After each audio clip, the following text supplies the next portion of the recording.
What if the reason you keep repeating the same patterns, the same fears, the same habits has absolutely nothing to do with your faith or how much you believe, but it has everything to do with something that your brain is doing behind the scenes and you don't even know that it's happening? You can know exactly what's true. You can read it, you can memorize it, you can pray it out loud, and yet you wake up the next day feeling the same exact way. Good news is that's not a faith problem. That's a brain problem. And today I'm going to explain it and I'm going to tell you exactly what you can do about it.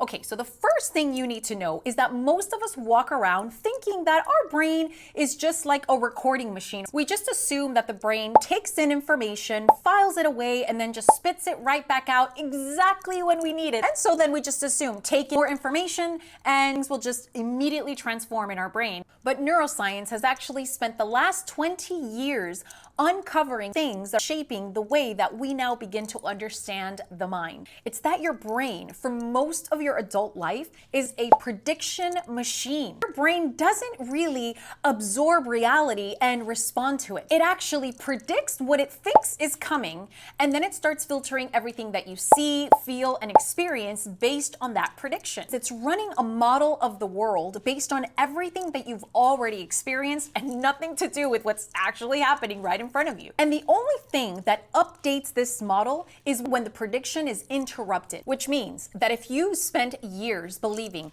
that you're not enough, that love is for other people, that your creativity is somehow subpar, that God's promises are for other people but not you, then your brain is not passively holding those beliefs. It's actively predicting and affirming that those beliefs are truth. And it's filtering through your daily experiences to confirm them with evidence. This is why you can read the same Bible verse 100 times and it does nothing for you. And it's not because the Word of God is not alive. It's because there's something in you that says it just doesn't apply to you, so just move on. Romans 12:2 reads, "Do not conform to the pattern of this world, but be transformed by the renewing of your mind." Now, most of us read renewing and think replacement. New thoughts in, bad thoughts out, automatically. But the Greek word is anakainosis, which means a complete renovation. What Paul is describing here is not just some informational transfer. He's talking about an architectural change of the prediction machine that lives inside of us. So you cannot renovate it by simply learning more. You have to give the brain a reason to update its predictions. Now, I want to give you an example from my own life because I think it'll make this way more tangible for you. If you've watched any of my previous videos, you know I've shared the story of how I ran a print women's magazine for 17 years. And during that time, there were so many processes of growth and of just things scaling. But there was something within me that whenever things didn't meet certain tyrannical expectations, as I would call them, because my internal system was basically whipping me into shape and saying, more, you must do more, it must be bigger, it must be greater. There was something about me that had this little inner memo that said, you haven't figured that out because God just doesn't trust you as much. And the truth is God has his favorites and you are probably not one of them. So it's okay. Keep striving because you have to figure it out on your own and you probably have to work more than the average person. It was like this blind spot, this unconscious thing that was constantly running underneath. Now, granted, this completely contradicts the fact that God says he is no respecter of persons, that he has no favorites, literally. But I could read that over and over again, and it still did not change one thing. I was still striving because my internal world, although recognized that as truth, did not agree with it, did not have enough evidence, and simply could not upload that information into my soul. At this point, even if you understand the prediction machine, there's one thing that determines whether this is biologically possible for you at this moment or not.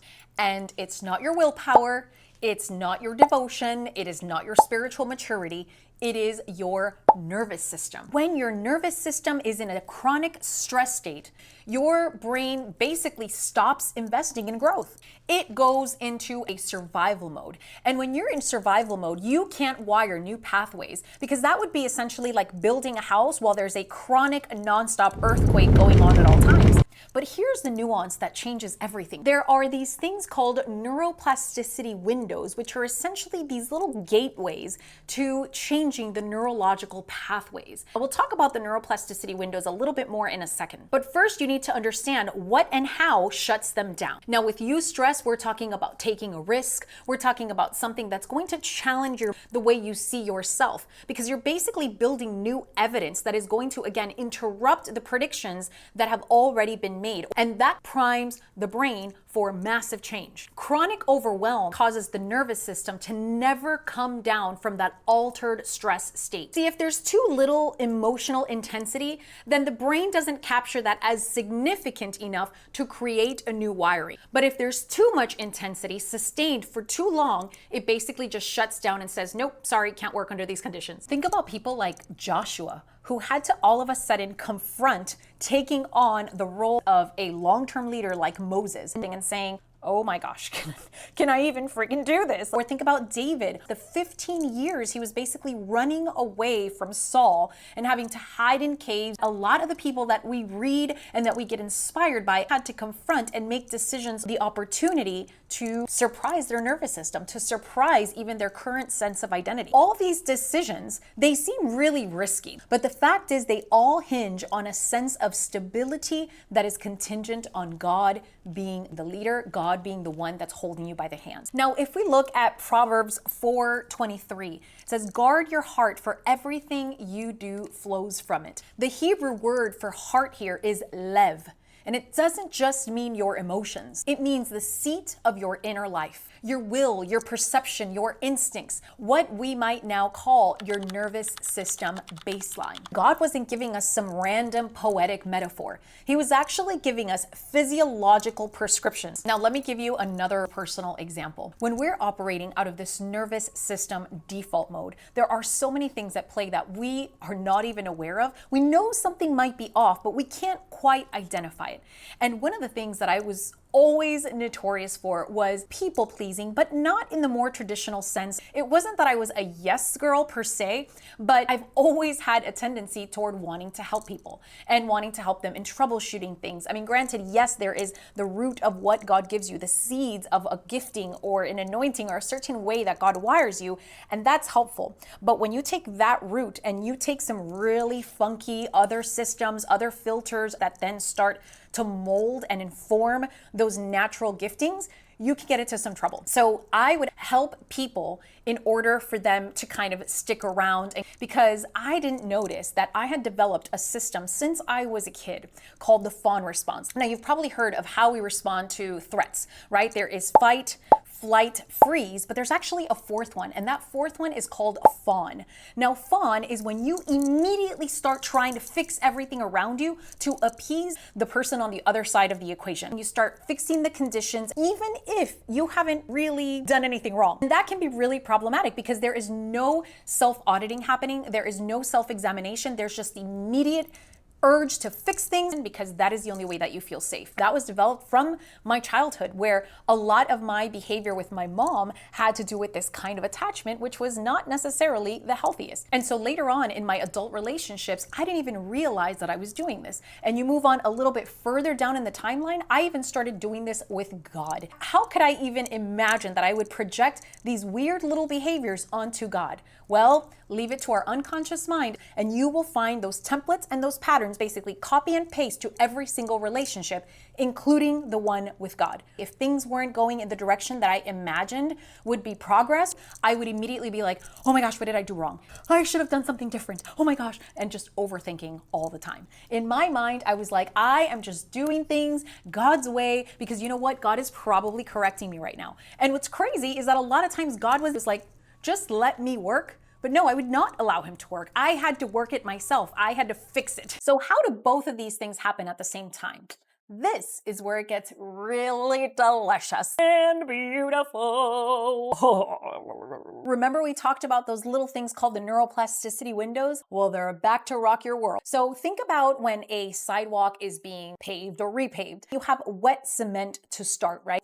If you're an office nerd like I am, you remember that episode where Michael Scott is like, oh my gosh, the cement outside, it's wet. What do I do? He ends up putting his face on it because he wants to do like the Hollywood stars. So his grandchildren and great-grandchildren could, of course, honor him in the future. When you first pour the cement in, the cement is soft. It is malleable. So it has a window. While it's moldable, you can imprint anything you want on it. But once that cement hardens, there is nothing going in there. And your brain has its own form of these cement windows. So in those windows, not only is the brain willing to make updates, it's actually primed to. And here's what I want to show you. This biblical prescription addresses not only the window, but also the inner wiring of this change. So let's take one of the most neuroscientifically sophisticated passages in scripture, and it is Psalm 139, 23 to 24. Search me, God, and know my heart.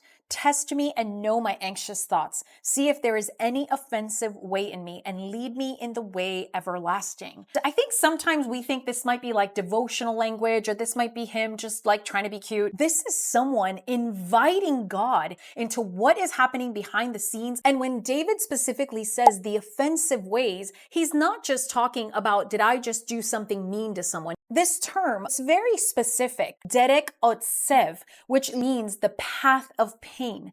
Because he knows that the path of pain has paved some ways and some ecosystems in which really toxic stuff can live. You have to first recognize what's in there in the first place. This is not about looking at what's wrong and saying, I'm so this, I'm so that, and like self-condemning, but it's also not just declaring something that you don't even connect with on any level. And I do also want to preface that you don't have to feel everything for it to be true and for it to start transforming your inner life, but there is something about this spiritual bypassing that sometimes we just assume declaring it is everything that's going to change. That is not how it works, because let's remember that the brain updates only when it is interrupted. If that new reality is not penetrating, it's not getting in there. And so the first predictions that this needs to interrupt is, what information do I need to actually prove wrong? And so if you don't know what that is, of what that lie that you know on some level you've been living under, there's no way there could be an interruption. Sit down and get really honest about the patterns that you observe.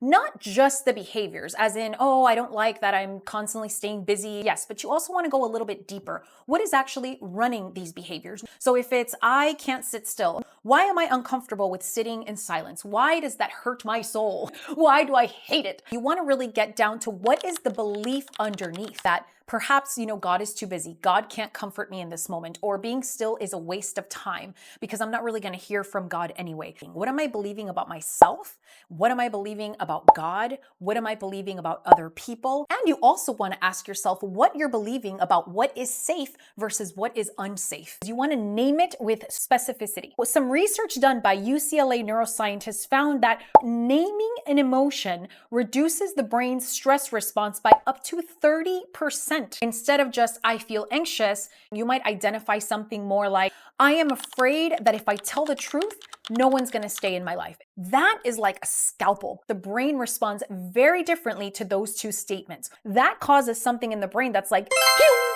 paying attention, new information. David doesn't just write, I'm feeling a little sad. He's like, I am pouring out. My bones are dying within me. Like, he is so specific, and we might think he's just being intense. He is being granular. About 40% of the Psalms are lament. He is constantly calling it like it is. He is identifying them. He's talking about them. He's writing about them. He's confronting them, which is processing what's actually true before asking the brain to accept what could potentially be true. We look at Isaiah 43, 18 through 19, and it says, forget the former things. Do not dwell on the past. See, I am doing a new thing. Now, the word see is not asking you to simply declare blindly, asking you to see, to perceive it. This is the architecture of change. So now we build. Now, earlier we spoke about Joshua, and we spoke about this moment where he's at this intersection. Now he has to literally fill Moses' shoes. There is a very prescriptive pattern as we look at Joshua 1:8, and it reads, this book of the law shall not depart from your mouth, but you shall meditate on it day and night, so that you may be careful to do according to all that is written in it. For then you will make your way prosperous, and then you will have good success. Every single one of these matters neurologically. Number one, we briefly touched on, where he says, be strong and courageous, being willing to engage something that is a risky behavior, something that is going to create a friction point in order for the nervous system and for the brain to basically say, ooh, destabilization, that interrupts your current prediction about yourself. You cannot renovate in a moment of just mild interest. There has to be tension involved in that moment. The second thing it tells us is to meditate on the word day and night. So I know when we read that at first glance, we're kind of like, oh yeah, meditate on it all the time. Not so much. The Hebrew word hagah, to imagine, to mutter, to turn something over in your mouth and in your mind until it becomes part of your thinking. And this is what makes night a little more interesting. Most people perceive day and night as some measure of effort. Like if I do it a lot, I say it 5, 6, 700 times instead of 2 times, it's going to change. See, while you're in deep sleep, specifically REM sleep, that's when your brain is doing the deepest work. It's replaying, it's sorting, and it's consolidating all of the information that it took in. Sleep is when the information goes from temporary to permanent. So day and night is not a stamina instruction. It is a biological cycle. The third thing we see God tell Joshua is to stay focused, to not turn to the right or to the left. Every new direction creates competing neural pathways. And so if you want one thing to cement itself, focusing on more than one thing, then that actually stretches the brain's resources. So you want to think about what is one brain renovation that you want to focus on right now. And I know that in modern day world, we have so many things we could do at the same time, and we think that our brain works the same way, and it doesn't. The fourth thing that we see in this recipe is to not let the word depart from your mouth, meaning speak it all the time. See, speaking activates multiple brain systems simultaneously. Language centers, motor cortex, auditory processing. One meta-analysis across 27 studies found that physical embodied practice produced learning 2 to 3 times faster than the mental practice alone. You're giving the brain a signal that tells it, this is important, focus in. The fifth ingredient we see God give Joshua is observe to do. So basically act on. Do the thing. The brain builds neural pathways faster when our behavior confirms the new story or narrative that you are inputting. Top-down wiring is think new thoughts, believe new things. It basically goes from your cognitive executive center, if you will, down to try to touch your amygdala, where your emotional centers live and where a lot of the memory has been stored. But bottom up is the one that doesn't have a ceiling, because top down doesn't touch the emotion. It stays in the cognitive processing where you're making sense of the thing, but you're not really living it. And again, I know we are a culture that we're either allergic to feeling or we're all about the feelings. But the truth is there is a happy medium that God wired, because God did create feelings and emotions. When you can actually crack open that part that embeds the memory, and when you tackle that, you can change what's happening in the cognitive part of your inner wiring. And this is why God prescribes this holistic approach. Most of the deepest patterns that we carry are living beyond the conscious mind because they are not stored in the conscious mind. They're stored in the body. You want to get to the core of where this information is stored. This is why Paul says, I discipline my body, because he understands that the body is not just a vessel that carries your soul. Your body is part of your wiring. Like, it's all integrated. And if we're really honest, we don't do that very often. We somehow think the emotions or the feelings are icky, or that somehow God's going to be like, oh, well, you leave that at the door. No, that's actually what God wants, is for us to bring all of it together. The thoughts, whether they're crazy and ongoing and tormenting, the emotions, the things that make us want to cry, the things that make us feel unseen, the things that make us feel envious or jealous, bring it all, because this is so integrative. You cannot think or believe past something that literally lives in your body. Now, neuroscientist Huberman's research has surfaced something really practical. After any significant learning event, there is a window of about 10 seconds that helps this integration, this cementing of that information inside your mind. What you do in that immediate 10 seconds after determines really how much of that information gets encoded into your system. A lot of times what we do is we just run to our phone, we run to the next activity. We don't actually just pause. There is a very ancient specific pause. You might have heard it. It's the word Selah. We see it appear 74 times in the Psalms. David isn't just writing things, singing things, complaining about things. He is pausing, literally allowing that information to stabilize and file away. The word be still in the Hebrew is rapha, which means to stop striving, to deliberately stop. This is not a hack. This is a renovation, and it really works because God is so intentional about every single detail that he engraved into his word and into the way that he designed us. And so this is not self-help. This is not like do it yourself. No, these are the tools and resources that God has given you and me to know how to cling on to him and how to use the things the exact way that he designed them to be used. So I go much deeper into all of this, the observations, the musing, the delights, the deliciousness of the life that God has granted us and the resources that he's given us for them. And also just creativity, because I can't help but talk about color and design and art and fun, delicious things. In Substack on my page, the Borderlands Dispatch. That's where the conversation continues. I want to welcome you to come hang out with me there. The link is in the description. So if anything I shared today resonated with you, then that's your home too. And I want to see you on that side. Now, my next video, that's the one that I almost didn't make. And that's the one that I've really been wrestling with for some time. Everything we talked about today, so important. But the real question behind all this is rewire it for what? In the direction of what? The goal isn't just a better functioning mind. It is a whole capacity to feel and sense God's love, God's attention, God's gaze, and God's obsession with you. And what a tragedy to know that there's a God that is obsessed with you and you can't tangibly receive that. And so in that next video, I go into exactly how God did that when I asked him to rewire my brain, to rewire my nervous system so that I could actually receive everything that I was leaving on the table because my life just couldn't. Either way, I'm ready to share it. So make sure you hit subscribe so that once that video is live, you'll be notified. But also one last thing before you go. Now, this is not a step. This is just something for you to sit with. Mary Oliver spent most of her life doing one thing: paying attention. She would walk into the woods with a notebook and just look and just observe all around her. She considered attention to be the beginning of devotion, not declaration, not discipline. Attention to the ways that that shows up in your day-to-day life. Attention to what God is actually saying to you specifically, and being able to look at the distance between those two things. You don't have to start with all of it, but just start with paying attention and not allowing the distractions of this age to steal from you one of the most precious treasures that you actually have. And that, sitting with God, paying attention, turns out to be just